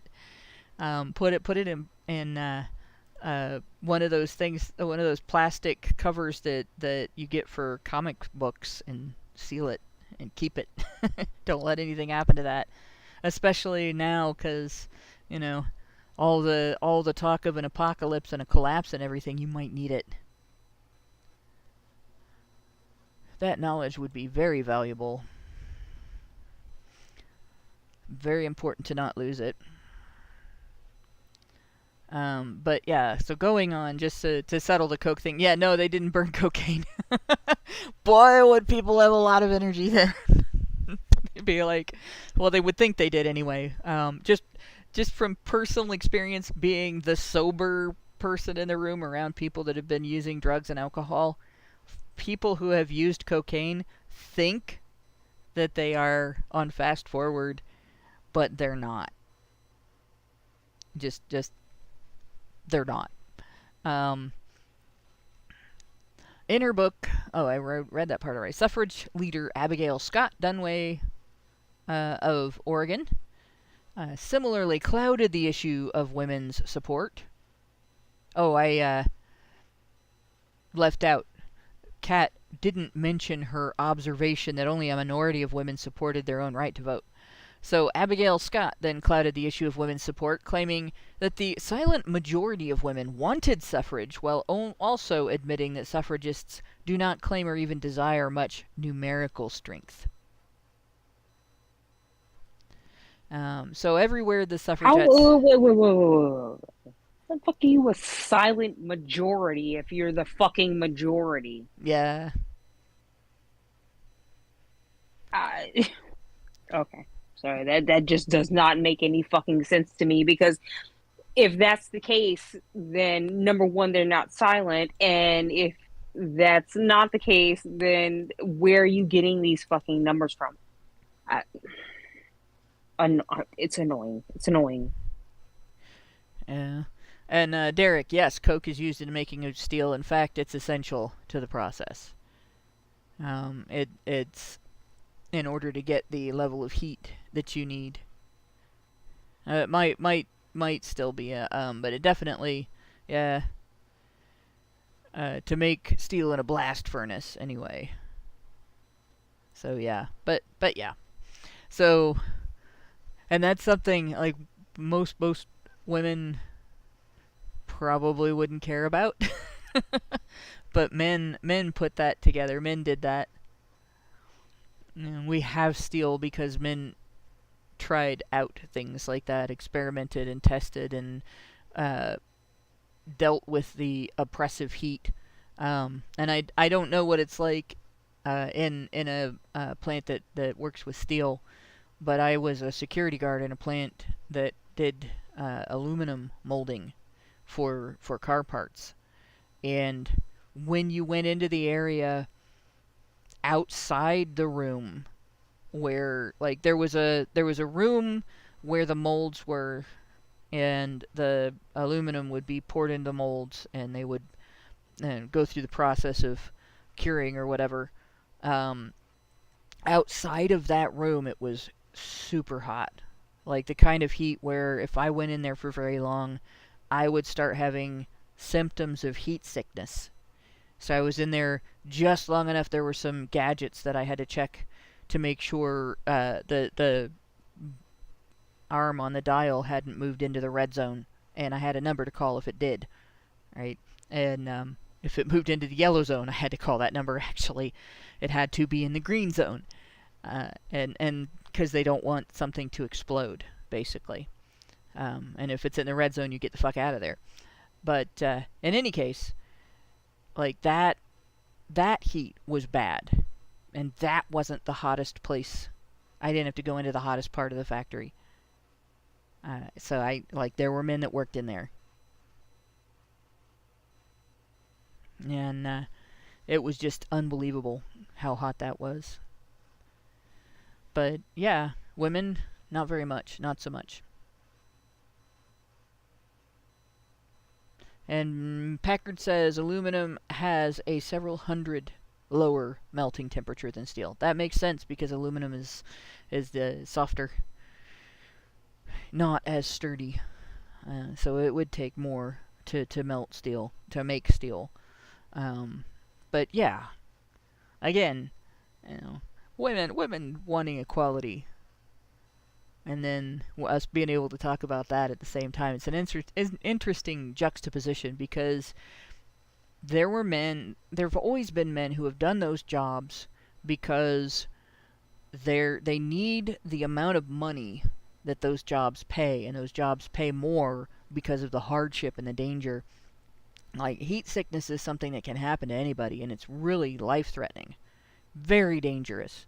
I experienced the border between heat exhaustion and heat stroke once.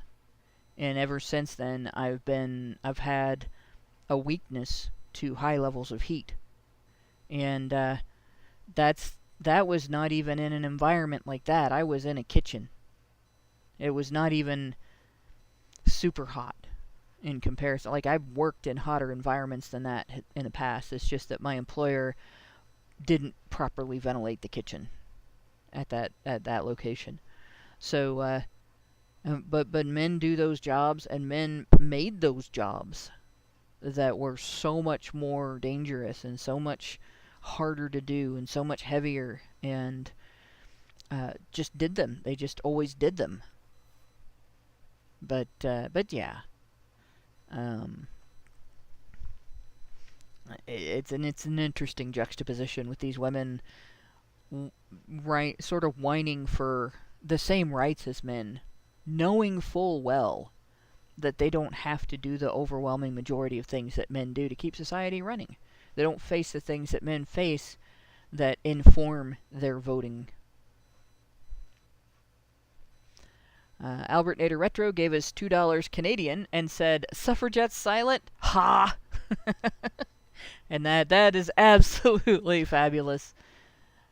Meredith G gave us $5 and said, "HBR Talk 318, honey for the Badgers. I tip you because you're worth it. Thanks for the great conversation." And thank you, Meredith. And I better look. I don't have the chat open. There we go. In Brave. And somebody had asked, do we get anything from Rumble Rants? We do, but Feed the Badger gives us everything, and even Rumble has to take a cut. Like, they can't make their money if they don't, right? So, but if you're going to tip us through something other than Feed the Badger, I genuinely would rather it be Rumble than YouTube, personally.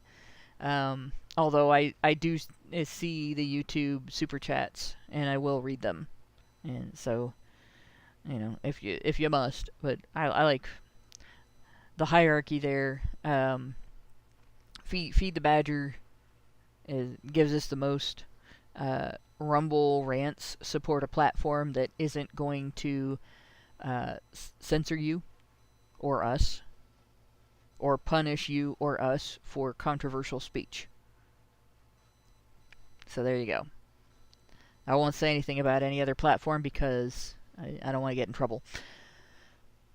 So, yeah, the statement that they don't need very many women to sign on to claim that they represent women is quite an interesting one. Feminists have done that the whole time. They have claimed the whole time that they have the support of the majority of women.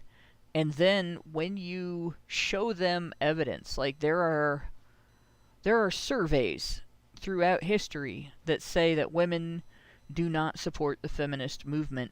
Some of them have said, you know, like 18% of women do. There was one that said only 12% of women would call themselves feminists and supported the feminist movement, supported feminist organizations and stuff.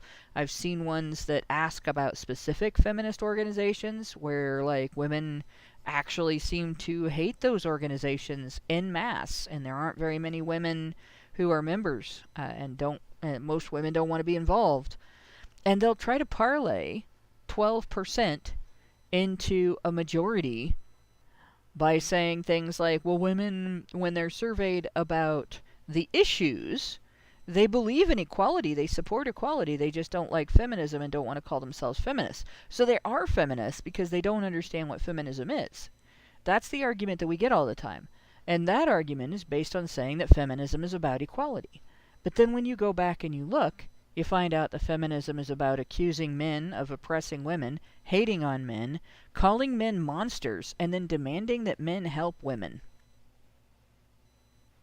Like, you're a woman-hating monster! Help us!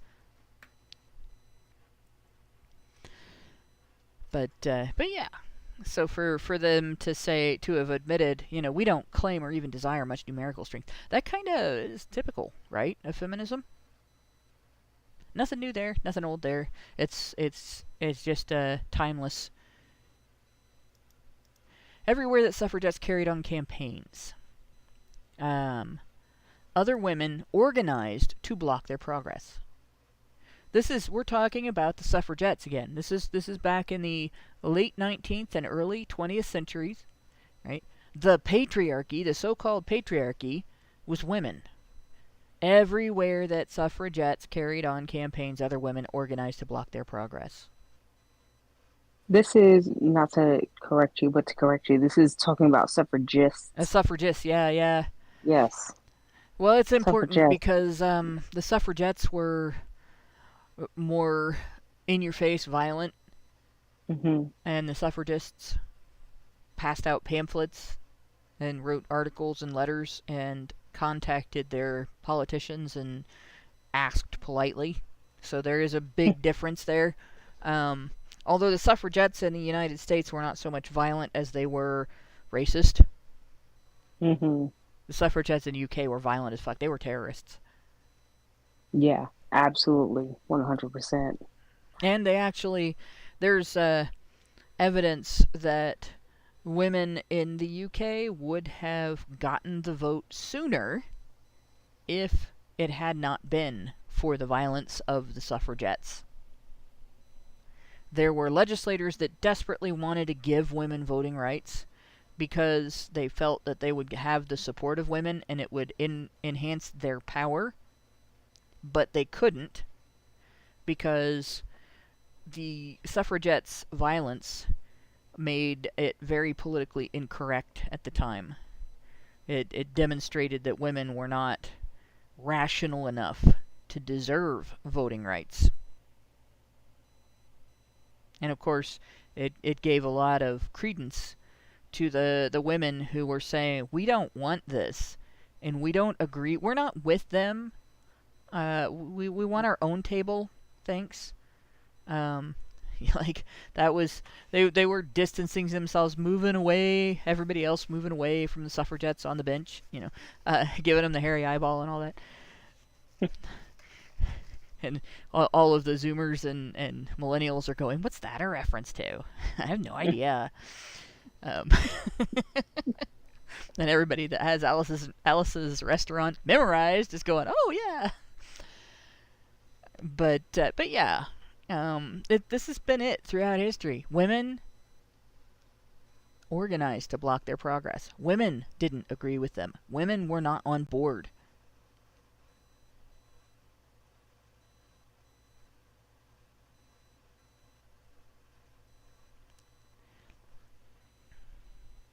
If you're talking about from the blog, Derek, it depends on the wording and whether or not it involves describing an action, a planned action, intended action, or suggesting that an action should happen, versus saying that this thing is predictable, that at some point this is likely, and we should maybe curb some things that are going on in order to prevent it. Like, that's okay to talk about. But yes, if you're advocating for something that is illegal or bad, that will definitely result in us saying, no, you can't say that. Not on our platform anyway. You can get in trouble somewhere else. You don't have to take us with you. In 1869, Anthony and Stanton left the American Equal Rights Association to form the National Women's Suffrage Association. Well, wait a minute. And so feminism is not about equal rights. It's about women's suffrage. It's about women. They left the Equal Rights Association, based in New York, feeling that the National Association was too radical on religion and divorce to represent most suffragists. Lucy Stone, William Lloyd Garrison, and others organized the American Women's Suffrage Association. So we had NWSA and AWSA, ASA, based in Boston. Anti-suffrage women responded by forming the Massachusetts Association, opposed to the further extension of suffrage to women. I don't even want to try to pronounce the they didn't put in parentheses anything there. The New York State Association opposed to women's suffrage, and many other state organizations. The antis, as they were called, testified before legislatures, published articles and newsletters, this being a petition here, held public meetings, and eventually debated the suffragists. So this petition, see if I can increase the size of this so I can actually read it.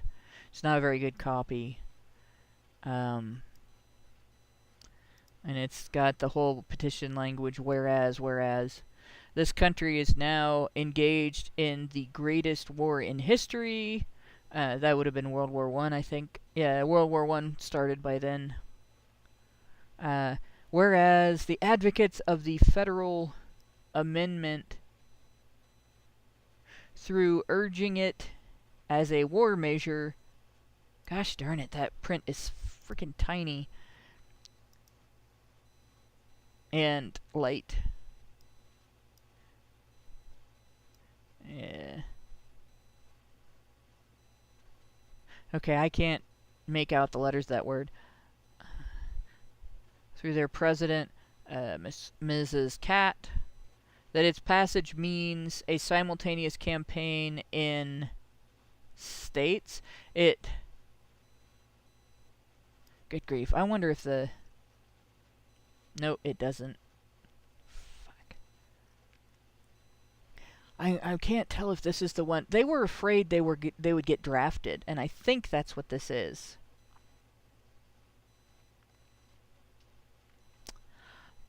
That our country in this hour of peril should be spared the harassing of its public men and the distracting of its people from work for the war.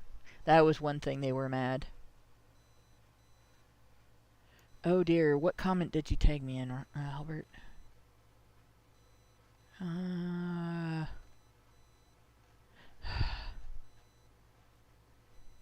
This is tough. Okay. I see. You hadn't tagged me. You are tagging me.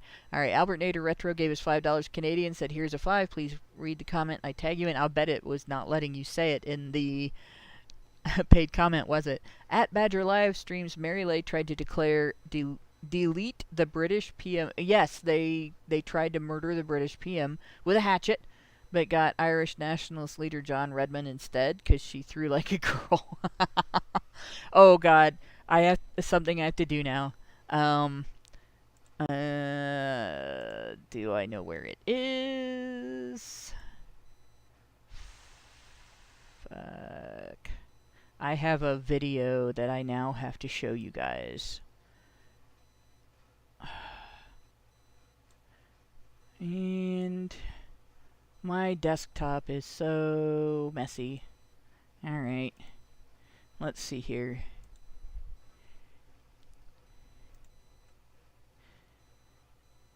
While I'm doing that, I'll show you in a minute.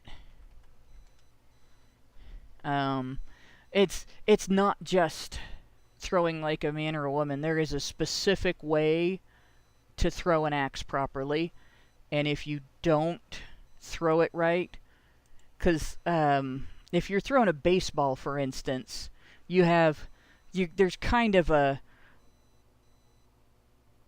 they probably didn't like the word hatchet. There's kind of a different way to throw a baseball because you're using your arm like almost like a trebuchet. But if you're throwing an axe and you throw it like that, it fucks up the way that because its balance is different. It has that handle and everything, and then the axe head is heavy, and it's heavier than the handle. And if it's not a throwing axe, it'll mess it up too. So if she just threw an axe that was a tool, that would have fucked it up. And then on top of that, let's see if this is the right video. I think this is the one filmed by my husband. I'm just going to really quick take a look, and I'm going to put it in... It's on a different computer than I'm using, so I'm putting it into a Discord chat and then downloading it from there. So this is just going to take a second.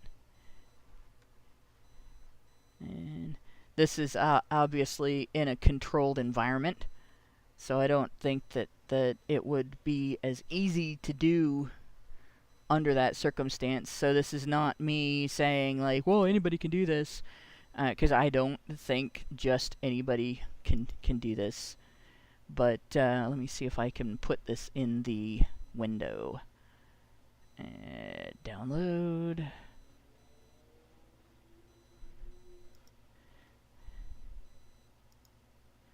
Maybe?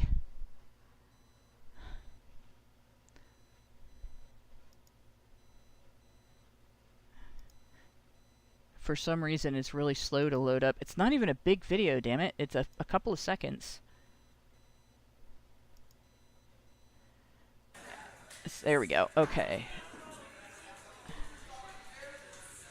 And the sound is coming through, but the video's not showing. Yay!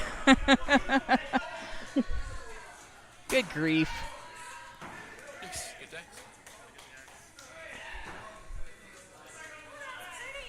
Awesome. That was my son's voice. Okay, so it's downloading it twice, but it's not actually playing the video. Really? It's downloading it a bunch of times. Cancel. There, and that's not what I'm looking for. Oops. I'll open that back up because that actually I wanted to.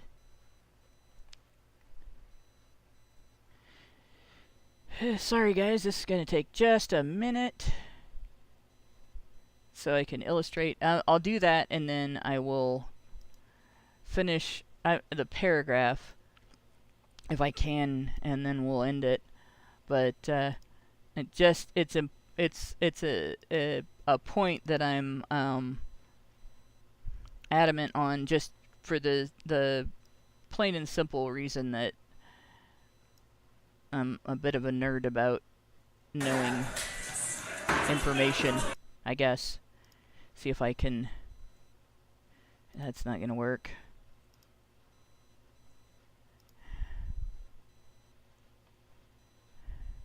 It won't even let me increase the size. Let me try it. There we go. It's a phone video, so it's not very big.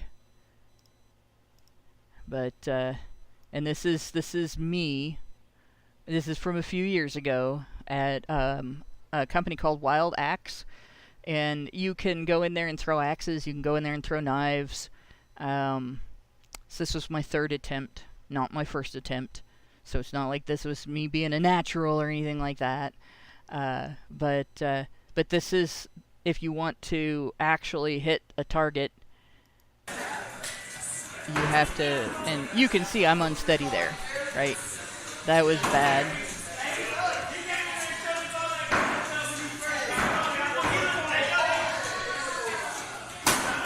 Right? But you cannot throw an axe like a baseball. You cannot. You have to, it has to be that straight, steady kind of throw. If you don't have exactly that form, you don't hit your target, and it can actually bounce off of something and come back and hit you. So, thank you, Senior Sticks, for being a third attempt. I'm pretty proud of it. I'm pretty pleased with it, because I thought there's, I was gonna suck the whole time, because I have crappy depth perception. But so anybody that goes out into a public place and starts throwing axes at people is endangering everybody there. Unless it's something they're really practiced at. It wasn't just a stupid move, and it wasn't just murderous. It was profoundly dangerous, and she threatened not just the PM, but everyone.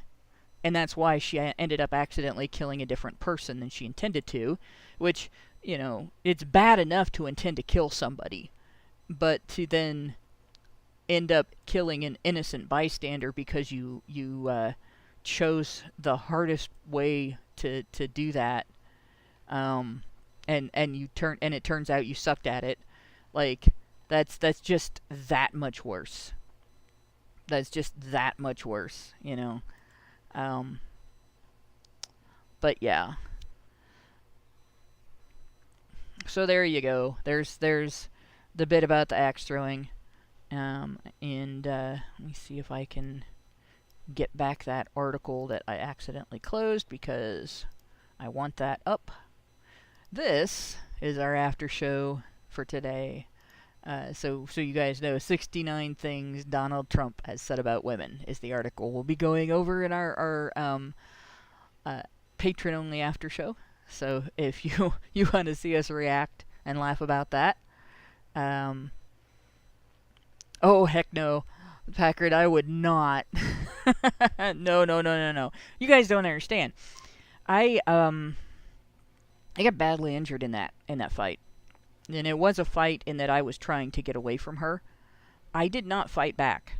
I did not use violence to retaliate against her for engaging in violence against me in that fight. That Packard is referring to. He says that your violent coworker is lucky you did not have your axe handy.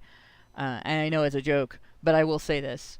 I didn't hit her back.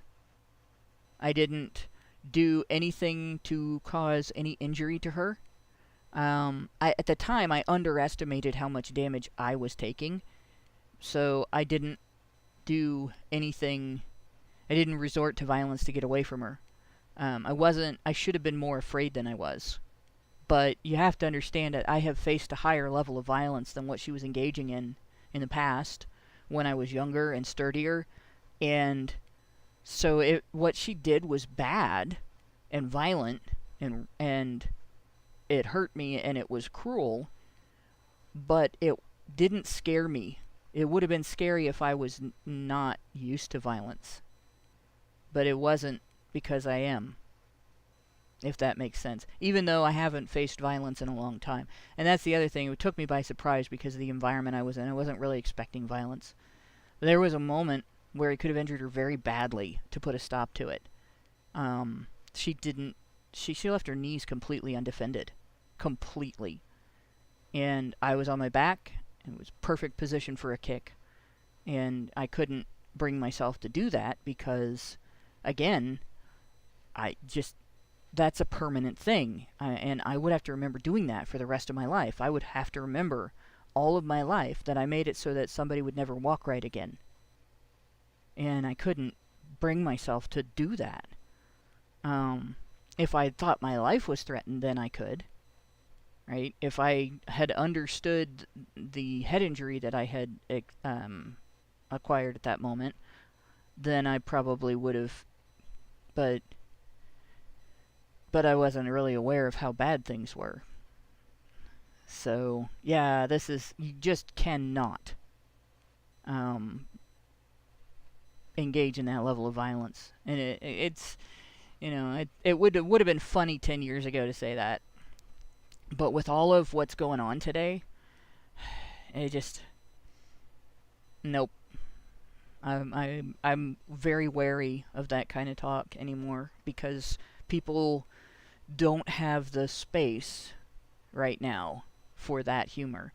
I want us to get back to a point where we can, but I'm not going to act like it's there today just because of what happened, recently. So, anyway, I actually lost the other page too, didn't I? Alright.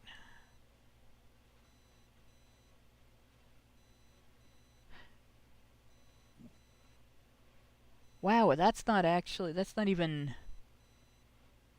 in my history. The page that I just accidentally closed isn't even showing up in my history. I can't get it back.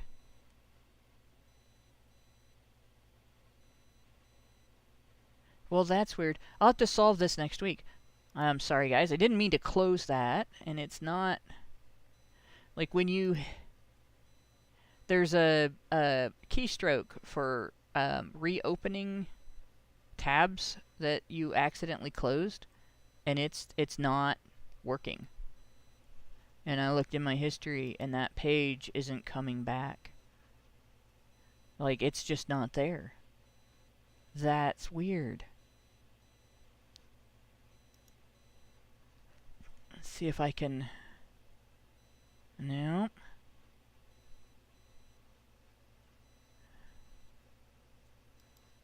It's not...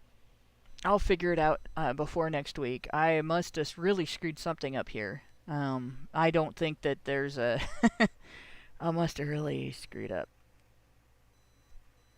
Anyway, sorry guys. So I guess that's going to be the end of the show because my material is... I'm going to have to track down my material again. I'm sure I'll be able to just fine. I just don't want to waste time doing it at the end of the show. It's after 9, so... But in the meantime, like I said, I've plugged the after show. Yeah, 69. They had to do that on purpose, Albert. Albert Nader Retro gave us $2 Canadian and said 69, huh? And I'm 100% certain that somebody at that publication has a sense of humor. So, but if you want to be involved in our after shows, you want to be able to come in and comment and talk about the article and listen and stuff like that. Like I said at the beginning of the show, the platform is feedthebadger.com, and that is the most stable way to help us out. It's a good way to arrange your membership and join our Discord. The free part of our Discord is obviously you can be in it anyway, but the paid part of our Discord definitely you can find a way to that on Feed the Badger as well. So that's my recommendation. If you want to get to participate in sort of fun, making fun of people freaking out over things Donald Trump has said about women. Oh my God, the humanity. We will have our best fainting couch for this episode. And with that, I have read all of the super chats, all of the super chows, all of the Rumble. There wasn't any Rumble rants. And so, thanks to my two co-hosts for going through this. This material is infuriating, so it's kind of, you almost need to have a kitten video viewing party afterward. So thanks for going through that with me. Thanks to the listeners for tolerating my history fetish. And good night all. And thanks to everybody who works in the background also to make HBR talk happen. And good night all. Men's rights activists are machines. We will see dude. you Okay? next They Thursday. are literal machines. They are talking point machines. They are impossible to fucking deal with, especially if you have like a couple dudes who have good memory on top of that too. Holy shit, you're fucked.